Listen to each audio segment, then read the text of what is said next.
All right, we are recording. And I look at the year and it's week number 17. There's only 52 weeks, there's only 48 sales weeks, and we are deep into that year. And so this morning I've got an awesome guest. I'm going to go ahead and spotlight her for you. There we go. Beautiful Misty. I will tell you, I met, well, I've seen Misty on a lot of leaderboards of different things that I do. So I've seen her name. Then I met her at a place operator founder circle. She was at my table and I was kind of excited because I was like, wow, I'm finally gonna like see this person and talk to this person that like I've seen on the leaderboards. And then I was at a conference in Florida and we had a really great conversation and I was like, oh my gosh, you're like blowing my mind. So I want to preface it for everyone that Misty consistently commands 4.25% on the listing side without losing business in a market where 3% is the assumed ceiling. She also commands 3.5% on the buy side without losing business, also in a market that's not the norm. And instead of getting cheaper, what I just absolutely loved is she's not competing down to go below 3%. She took the opposite direction. And so the goal, as you're jumping on, the goal of the next 30 minutes is to give everybody the mindset that Misty has, the offer that she's doing, and the exact language so that, if we want to increase our value, we can. So 30-second version. Where are you, Misty? Like, what's your team size? Like, listings, buyers? Like, what does that look like in your world? So, Adelina, I've had a team for about 13 years, and now we have about 18 agents on the team. Okay. Uh, the last 3 years, we average around 400 home sales a year, Okay. around $110 million volume. Our buy to list mix, we're around 45% listings, 55% buyers. And I need to make it super clear, like, it is not just me doing it. It is my entire team, and I really have to give them credit because we made a decision together. I mean, maybe with a little of my nudging. We are worth it. We are we are going to charge more and command it, and clients will have a great experience as a result. I love that. And a lot of us that are on this call, we are on teams, right? Like there's so much power in teams. For the Austin market, for example, the Austin market is up, by the way, about 2%, give or take.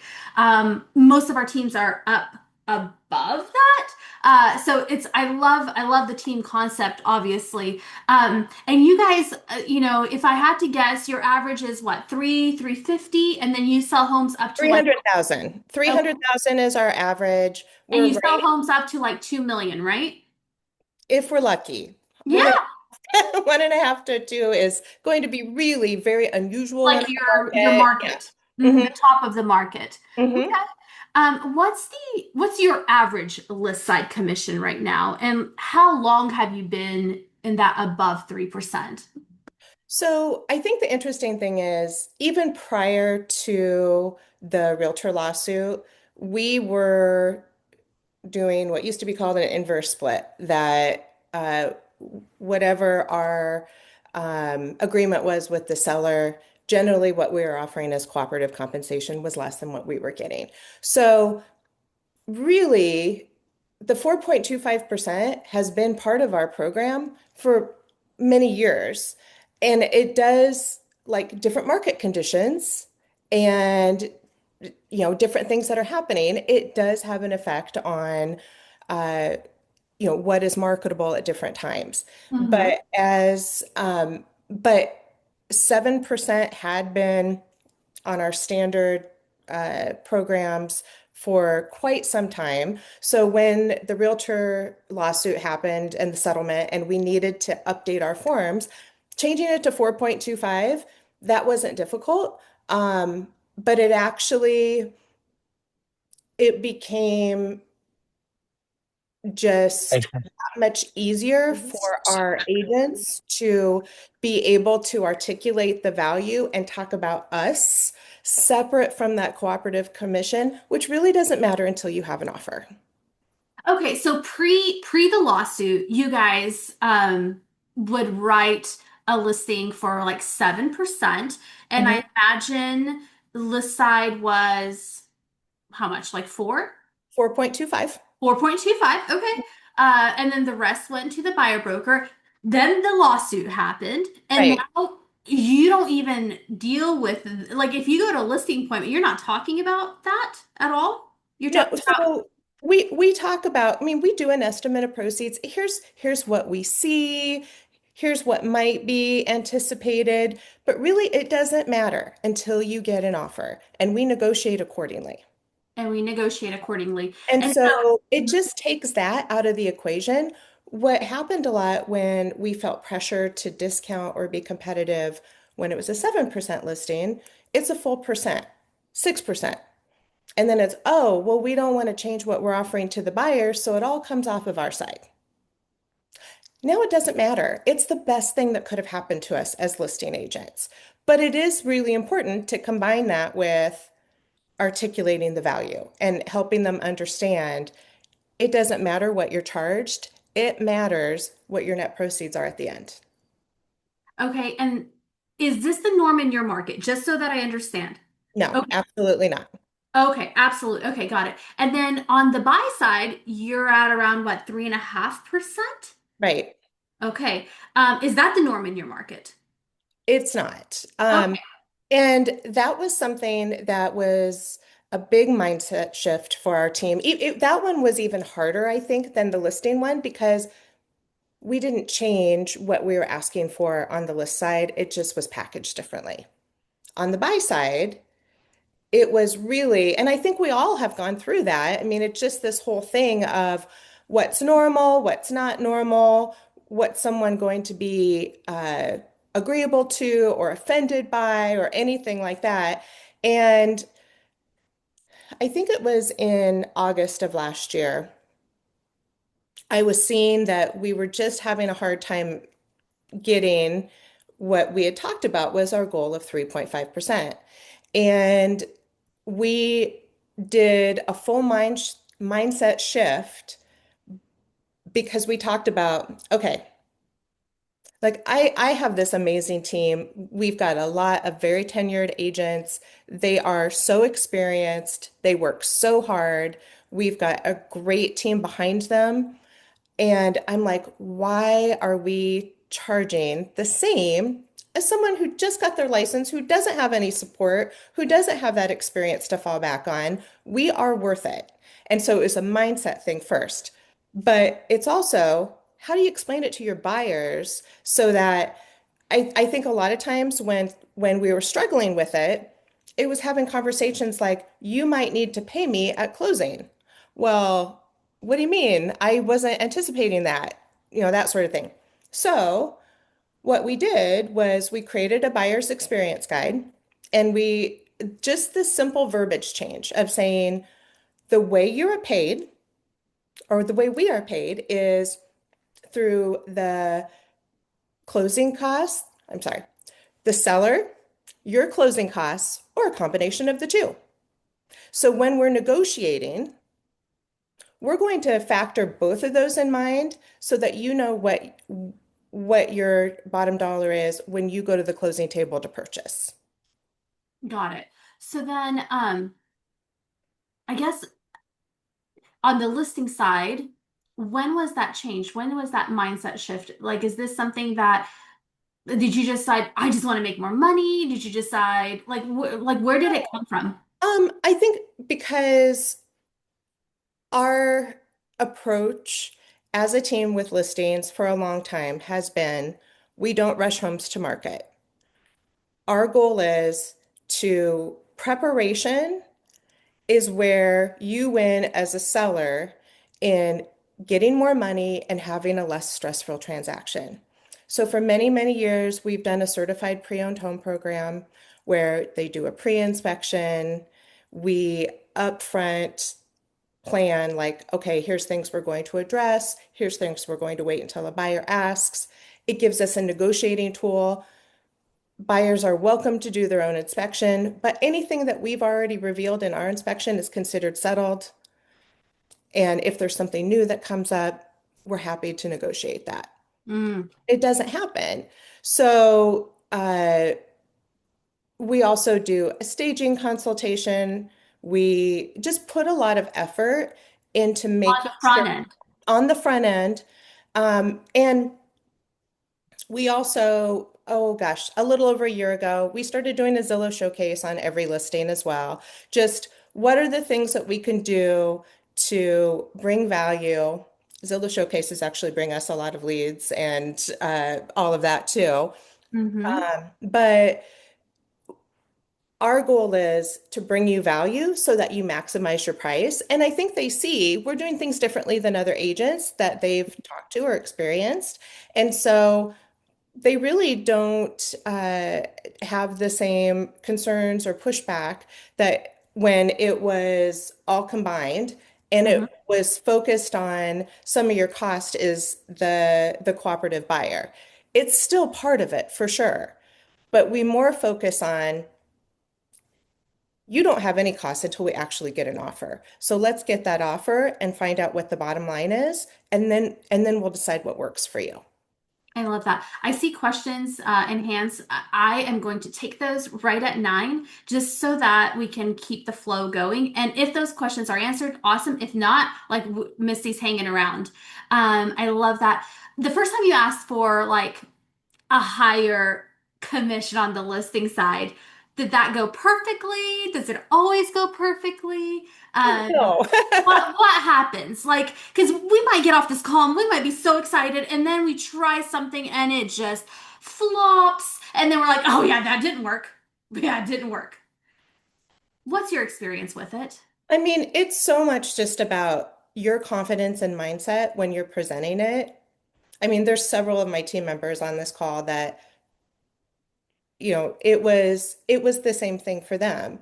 It was a confidence mindset, being able to articulate your value. And if and and I'm going to say at the other side of this, if there's a good listing and the we have to make compromises, I am not going to turn away good, but I'm not like, this is a principle that I will uphold no matter what. We're here to sell houses, but you can't fall back on that. And I think that's a habit that agents get into is falling back on, you know what, these other people said this to me, and so this is what everyone's going to think. And that's just not the case. Yeah, I was gonna ask you, like, do you ever negotiate, or is this such a firm Absolutely. model? Okay, so you guys you're strong negotiators, but you negotiate first for your standard of value. Yes. And I'll tell you, like, we also have to factor in, we see this, everyone does, on the list side and the buy side. Referral portals, referral agents. There's a lot of things that are constantly uh, pulling at what our revenue is and what our potential compensation is. And so that's part of it's so important to be great at articulating your value because consumers don't even know that stuff's happening behind the scenes. And while it doesn't matter to them, it does matter to our ability to earn a living and to be able to do a great job for them. I did look right before the meeting because I'm like, okay, I want to make sure I'm not like overstating here. Our average, so we've had about, gosh, what was it? 47 listings closed so far this year, and the average was 4.02%. Okay, wow. That's an entire percent higher than the best case scenario, let's call it. Amazing. You talked a little bit on what it looks like on the buy side to position the 3.5%. Anything that you want to add when positioning that 3.5%? It really isn't a big deal to the buyers unless you make it a big deal. Okay. The biggest obstacle in it, which you have to plan for, is agents don't want to see other agents paid more. So the listing agent, we consistently find is the largest obstacle in this. But that's where when we say our fee is paid by the seller, your closing costs, or a combination of the two, we have a clear workaround. We ask for 3.5%. In our market, the compensation is on the purchase agreement. It's not a separate addendum. Okay. If they counter, then we roll it into the closing costs and it goes on the buyer side of the settlement. Um, I remember one script that you said that I really liked when you and I talked, and it went something like this, and you're gonna say it so much better. Um, to the co-op agent, you would say something along the lines of, when you counter us, I'd rather you counter the price than counter the compensation or the closing costs. Is Yeah, that I mean, we have how a are you buyer broker coaching? agreement. Yeah. Yeah, we have a buyer broker agreement at 3.5%. So the buyers committed this to us. So they'd love to have it rolled into their price. So when you counter, please factor that in. Got it. Okay, perfect. Is there anything that you guys do that you position yourself differently before you even talk about commission, either list side or buy side? Anything you do beforehand that maybe we're not, or no? Um, I mean, I think we have an advantage for sure Okay. that we've got a great reputation in our market. I've done media advertising for almost 15 years. Uh, So you're a top team, like top tier. I've been in the business for 26 years. And so, we do have an advantage, particularly on the list side, I would say, of us going in and people having familiarity with our brand. Mm-hmm. Does that really matter? No, it's how you present yourself too. Because there's going to be a lot of people that they don't pay attention to what's happening on the radio or on TV or looking at Google reviews. They just, they're in their own little world. And so but you have to approach it the exact same way. So it's in us being responsive, friendly, professional, uh, acting like we want their business. All of those things. I mean, it's the basics. It's not like we have some magic pre-meeting thing that we do. It's all about like how we show up as someone that's going to meet with them. We've got great materials that can be used at the appointments, but it's all about our agents just really believing in our team. So when a seller says, what do I get from you that I don't get from like, you know, Sally Joe down the street at 3%? And I know I heard you say Zillow Showcase. I heard you say certified pre-owned homes, which are pre-inspected. I heard you say staging consultation, not actual physical staging, but like the Consultation. consultation Although of what to do. although we do a lot of staging in homes. It is something that we don't pay for, the seller does pay for, but we make it easy for them. Yeah, absolutely. What else would you say to someone, Sally Joe down the street will do it for Yeah. 3%, Misty? Yeah, there are lots of cheaper options out there. I Okay. totally understand that. It doesn't matter what the cost is, it matters what your end results are. So y- if you have an assumption that we're all operating exactly the same, of course, you're going to go with the least expensive one because you're comparing apples to apples. But there's a reason that we sell 400 homes a year and the average agent sells six. And it's because of those extra things that we do. In a listing appointment, maybe like a few steps that maybe we're maybe missing, or is it what enables your or empowers your agents to feel confident and to deliver this kind of verbiage, if you will, at a listing appointment that maybe someone else down the street isn't? Is there Uh, anything? you know, it's interesting because I recall one of my agents saying, like I thought it was going to be hard, and it wasn't hard at all. I just said it, and they said, okay. So I think like the I think we are our biggest obstacles in approaching it and thinking it's going to be harder than it actually is. So compared to like a regular place agent, if you had like another place team in your market and they were at 3%, like or whatever your pick your number, uh, Mhm. and they're doing like the place listing presentation, which is great.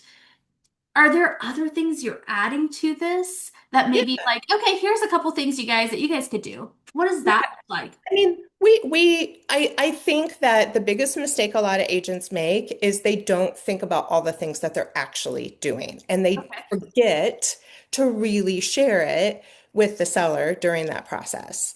And so, and I will say, like, when I was a solo agent, I really relied on just making a connection with the seller and them building Winging trust it. with me. Yeah. And then I'm like, oh, I forgot to tell them about all these things I do. Um, and as I grew a team, I went, okay, I need to have more of a system for this. And so so we have a listing presentation that is like a Google slide deck. We talk about but the interesting thing is, it's as much about questions about the seller and spending time listening to them as telling them how great we are.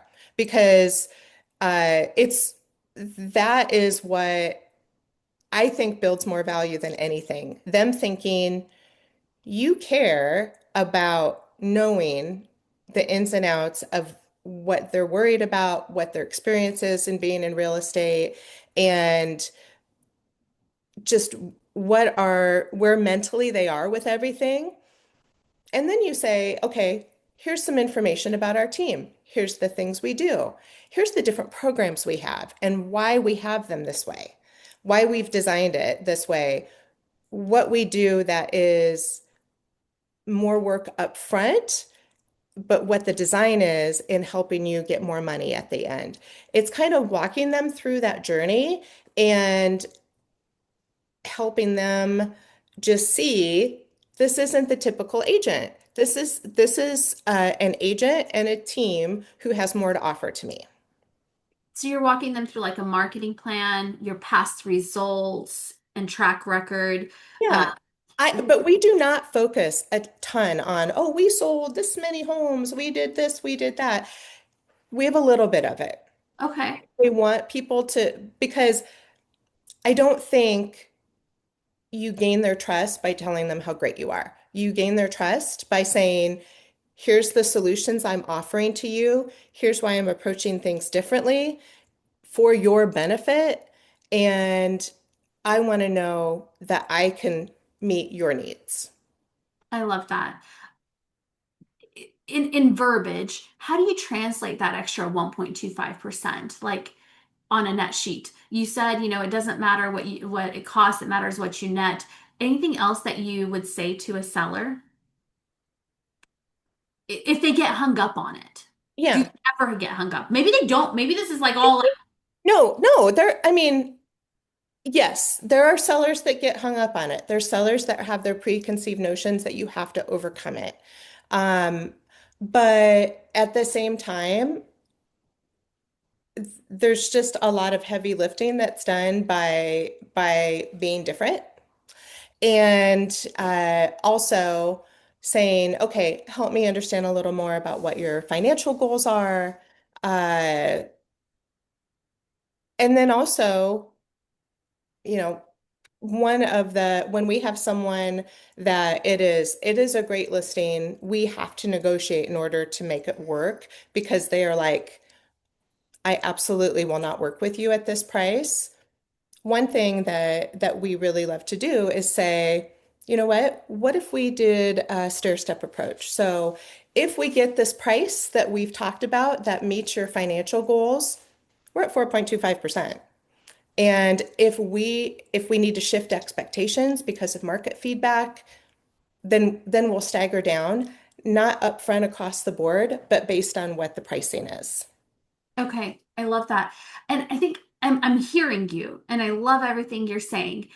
And I think about the fact that, you know, it feels like such a lift for us if we have been in, if we've been doing this for 10 years or 5 years or 15 years of I've only done it this way and I've kind of set my own value. Like really like because you don't have like a three-tier system, right? 'Cause initially I went to you and I was like, "What does your three-tier system look like?" That's really what I wanted to know. And you're like, "Yeah, no. We have actual value and our value is 4.25 and we might even need to raise it." Like, and I was like, "Hold on, what are you talking about?" And somebody asked me yesterday, they're like, she's only getting 4.25%. And I'm like, no, darling, it's like, it's on the list side, not the whole listing. Like all of you can do 4.25% and give 3% to the other agent. I'm not worried about that. This is like on the list side. So, why didn't you do a three-tier system? Why did you just say, this is our value, we're 4.25, high five? What was your mindset? Like, I didn't prep you for that, but like, Yeah, that's really my no, question. I know because that was a big topic at the conference that we were at last week of people doing like uh, gold, silver, platinum listings at different pricing, and most of the time with the goal to end up in the middle, and the high side was normally lower than what we have as our base rate. And I said to Adelina that the resistance I have to a tiered system is that it then monetizes specific pieces. Like if I add this, then I'm going to do this. And if you do this, then I'm going to add this and I'm going to add that and I'm going to add that. And then it's like, well, how much does that cost? And how much, oh, you're going to charge me that much but it only costs that much. That doesn't make any sense. Like, I feel like it starts getting them to like nitpick how much do all these things actually cost when that really doesn't matter. What you're paying for is our marketing plan and our experience, period. Okay, so somebody says Zillow says, 2.5 is the standard. What do you say? They're incorrect. Okay. Uh, okay, there you go. My neighbor listed, with Sally Joe at 3%. They sold it, and I don't really understand. Like Yeah, everybody in our neighborhood's selling. right. Yeah. Um, Home sell every day with agents that are discounters and home sell for sale by owner and home sell in all different ways. There is a there is a lot of money that's left on the table that people don't even realize is there. We know it because in being experts in our market, we see poorly presented homes. We see agents that will not return a call, will not, when they get an offer, they encourage the seller to take it immediately. They don't talk to anyone else who has shown the property to encourage them to make an offer. Like there are corners cut all of the time that, of course, as a consumer, you're not aware of, but we're very aware of as professionals in our market. And we won't do that to you because that leaves money on the table. Okay, everybody, if you listen back and the only thing you ever listen back to is minute 28, come back to minute 28. That was beautiful. Last question before I get to like other questions. Okay, so you're going to a listing appointment 4.25, awesome. On the buy side, you're doing your buyer consultation 3.5. Is there an admin fee? Is there anything else that you guys are doing? What does that look like? What is the script? Um, Admin fees, I think, are the most curious. Like, there's such a mental block. I mean, I just know from talking to agents all over the country, uh, admin fees are what keeps our operations team running. And so we charge 897. We raised it. It had been 697 in December. We raised it to 897 on both the buy side and the list side. And then Iowa's a little different in that we don't have title companies. So on the seller side, we do property settlement, and the property settlement fee is 400. So 475 combined with the attorney fees. So that is in addition to the listing. Okay, so Do you get pushback on it? Like, how often do you get pushback? No, we don't. It's very rare. Very, very rare. We collect it 99.9% of the time. What is so when you're talking, you say so on the net sheet it's gonna look like this, or what do you say? Do you even say anything actually? Like, am I like making this up? Am I It's a making it harder? transaction fee. It's a transaction fee. It's part of the costs of selling your home. Okay, I and it's not mean, included in my commission? no, I mean, you think about when you get a loan, there's a rate and there's a origination fee and there's all these other fees.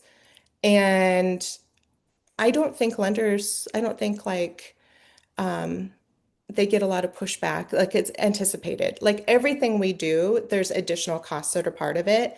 But truly, it does not matter. It matters what your bottom line is. Curious then, do your results back this up? Like, are you able to prove that, you're selling homes for more money than somebody else? Like, are you like, is your data that good? I think that's something that we could draw up. Okay, okay. I just I really I do. wanted I to mean, I wanted to see like do you already have that number, or this is like no, this is just my confidence and this is my value and this it, is how we run a business. and Is that what yes, Adelina, I mean, I think that's a lot of it. But I mean, okay. we definitely like we will be the second agent on a listing and help them prep completely differently. And then raise All the the price extra work you're instead of doing, you're lowering the getting paid. price and then get it sold. I mean, that happens all the time. Okay, so basically, all the work that you invest, you and your agents and your staff, you're actually getting paid. And you don't have the resentment that many of us sometimes do that, oh my gosh. Okay, I get it. Well, and I'm gonna layer on top of that a little Okay, bit because and I'm laughing just seeing some of my team members on here, like Greg Wallenstein. He's been with me for 9.5 years, and hey he Greg. like when you like okay, so the other day I sold a house to some out-of-state clients that the husband works with my husband. And the agent, when we were on the way to the inspection, she's like, "Oh my gosh, I have to tell you, there was an agent that was showing the house this past weekend. It was super windy outside. The wind caught the door, the storm door, and so there's a couple pieces bent on it. We're going to get it fixed." And she's like, "Looks like it's going to cost me a new storm door. I have to pay for it." And I was like, "Why? Like, you're responsible for the wind? Like, what?" We as agents so often like just jump in to solve everything that happens for our seller, like taking this personal responsibility for everything that happens within their home during the time it's listed that we are not responsible for. And it's all in how you handle the conversation with them. Like, we don't owe them cleaning their house. That's their job to clean their house. Uh, we don't owe them, like if there's an inspection repair, to find someone to do it for free for them and then we pay for that person out of pocket. That's their home. And I think like we're so quick as real estate agents to think that that's how we offer value is by getting things done and paying for it. And those are the clients that appreciate us the least because they don't even realize the value of it. That's an interesting topic because That's a free whole other equals topic, value. Free, like for whatever reason in our mind, I don't know what's caused this for us as realtors. Free equals value. right? If I do it for free, they're going to value more, Right. which is psychologically incorrect. It is. Interesting. And Interesting. and I also want to share like this isn't like, oh, we're in a lower price point and so it's easy because of the price point. It is the same on the $1 million plus homes. It is no different. You told me, I think when we were talking that you had just done like a 1.4 million or 1.8, I can't remember what you said. Mhm. And I was like, oh, so it works on all price And they points. were a referral from another high-end client that had also paid their full rate and were thrilled. They had had a bad experience with another agent. They saw the difference. They told their friends. Their friends were so excited to work with us. I'm like, I digress. Yeah, I just looked up Misty. Just FYI, if you're like, okay, she's smoking crack, go Zillow, 424 5-star reviews. I haven't even looked on Google, but like her team actually does rock. Whether you're into this or not. Hey, and listen, I don't even need you to like raise anything. I just need you to believe in your whatever value you're assigning to yourself. Misty and her team have assigned their value. You and your team assign your value. Just be careful that you don't undervalue your value. Right. Okay, I'm gonna go through questions. Wilda, her question was, do you deal with the agents on the other side becoming upset when your commission split is higher? I know you talked to the about this. Anything else you'd say on this? You know, she had it Yeah. happen on her transaction. The other agent was really upset. Yeah. Our commissions are negotiable. We negotiated what worked for our client. And when people hear negotiable, they always assume down. Yes, yes, they Okay. do. You're so right. Um, And I do want to hop on that though. yeah, No one ever bats an eye when a listing agent takes 2% and then pays 3%. No one ever bats an eye. But if a listing agent takes more than the buyer's agent, then oh, they're they're the like, devil. oh, and and that's really the best thing that happened about the settlement. It's separate. It's completely negotiable. Uh, I do want to kind of hop on too what I think is a really effective way to talk about buyer compensation to Oh, the seller. please. Um, so connects with them is like our rate is 4.25%. You know, we're going to do an estimate based on averages, but it's really going to depend when you get your offer. And my strategy in negotiating for you, when we get an offer, we reward good behavior. So when an agent brings a great offer that has great terms and they ask for more compensation, we look at your bottom line and go, you know what? This is a great offer. This makes sense. If we have a lowball offer with a lot of contingencies, a lot of difficulties, you've really had to reset expectations in order to make it work.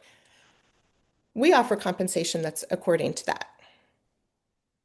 I love that. Listen back to that minute, whatever, 38. So minute 28, minute 38, guys. Don't miss it.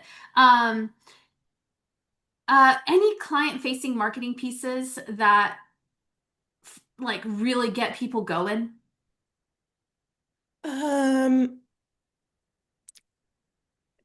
I don't know. I mean, we have the pieces that we use. That's great. It's really not about that. It's about the agent and the connection they're making in the moment. It really is. You can have the best pieces in the world, and if a dud shows up in front of the client, it's not going to matter. Heard. Who's responsible for on your team for maybe prepping or staging the home, or really you're not actually doing physical staging, but who's doing that part of it, like telling the client what to do to get their home sold for the most amount of money? So we have a designer come through and do a Okay. staging presentation. They're not How part much of do they cost? like $150. Okay, so if somebody's getting paid $150, 250, But and you get your I like it being someone outside of the team doing that because because sometimes people can get a little sensitive about that and so it's not the team's uh, opinion, it is this designer's professional. opinion. And let's work together based on what they said and what I see to do what makes sense for your situation. I love that. Um, Kevin Vorbeck had a question. How do you get around potential appraisal issues from other homes in the neighborhood that sell for less with a discounted agent? Does that Hmm, come up? not really. That's a pretty rare occurrence in our market. Okay. Um, let me see what else. What else? Let's see.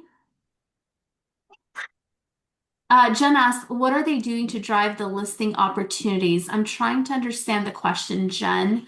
Um, Like, like how do we lead get generation? listings? I Yeah, mean, it's go a ahead. big combination. Okay. Uh, you know, I mentioned I've been doing media advertising for a really long time. So we do have people that just call in and say, I've heard about Misty for years on the radio and I'm ready to sell. That Mhm. happens. Okay. Uh, but we also, because we have been around for a long time, we have a huge database, a lot of past clients. We do the market reports in Brivity. It's great to see that activity, to be able to see when people are like starting to get a little bit interested and like, what does that mean? We do a lot of open houses. And open houses are just such a great opportunity to meet people that are in the market that are buying, but also need to sell a house. So we're doing all of those different things, and all of those combined are what bring our opportunities. What's the biggest mindset trap do you think that people are getting into when they're trying to raise their fee, either list side or buy side? I think one big mindset trap is thinking you're doing a favor by discounting. Like, Okay. it's my friend and family, so I'm going to discount because it's my friend and family. I'm going to do them a favor. Okay. So I guess if I'm a regular agent listening and I'm like, how much extra service do I need to add on top of it so that I can negotiate a higher fee? Like, what's that number? Is there a lot that we need to be adding right now, or is it like Okay, really so just making less because we don't believe in ourselves? I don't know.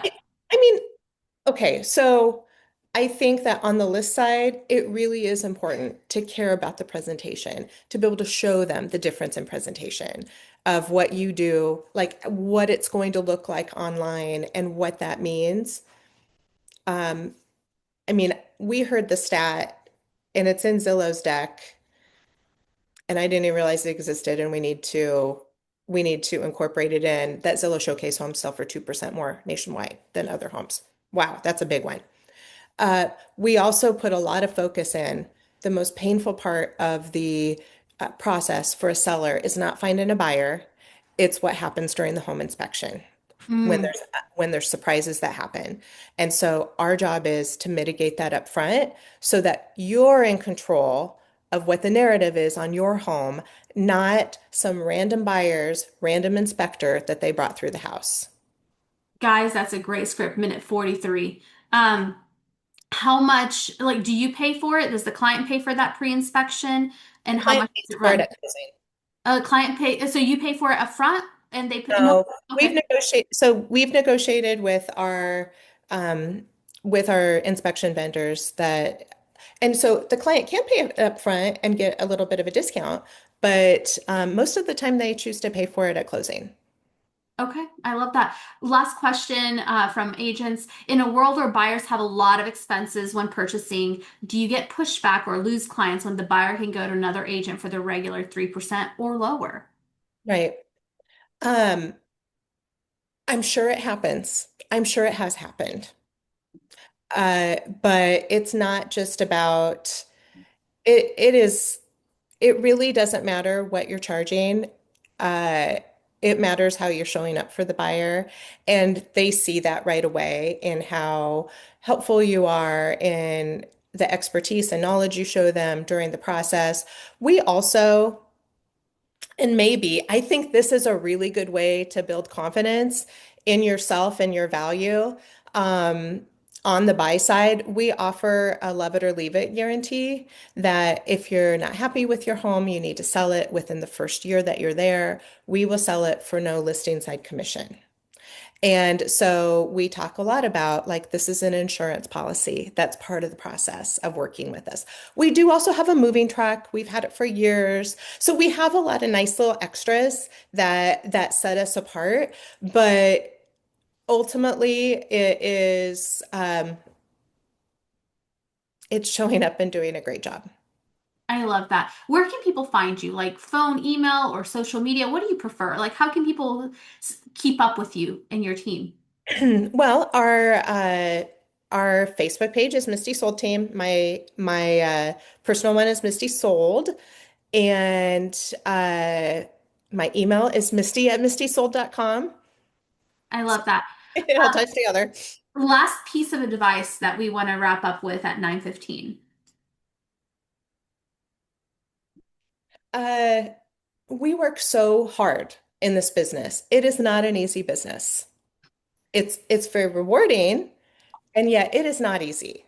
And there's no reason to think that you don't deserve more. I love that. I love that. It's not even about charging more, it's being the kind of agent who can earn more. Yes. I love that. Guys, that was awesome. Missy, Anaheim for you? Yes, no? Okay. Yes, and 10 team members are coming. I So love that. Look at that. Oh my gosh. Good for you. Okay. So Misty and Misty's team, can't wait to see you guys. Oh my gosh. How perfect is this? That's going to be awesome. Can't wait to see you. Look for the blonde. Can't miss the beautiful hair. And wow, this was awesome. Maybe for some of us, it's like, whoa, it's so far away from what I've been thinking. That's okay. Like, don't let it stress you out. Like, this is like just planting a seed that your life can be better and you're already worth it. I love it. Misty, thank you from the bottom of our hearts. Texas loves you. We appreciate you. Guys, Iowa, Misty, send her your referrals. We yes, appreciate you guys. fun. Bye, Thank guys. you. Thank you.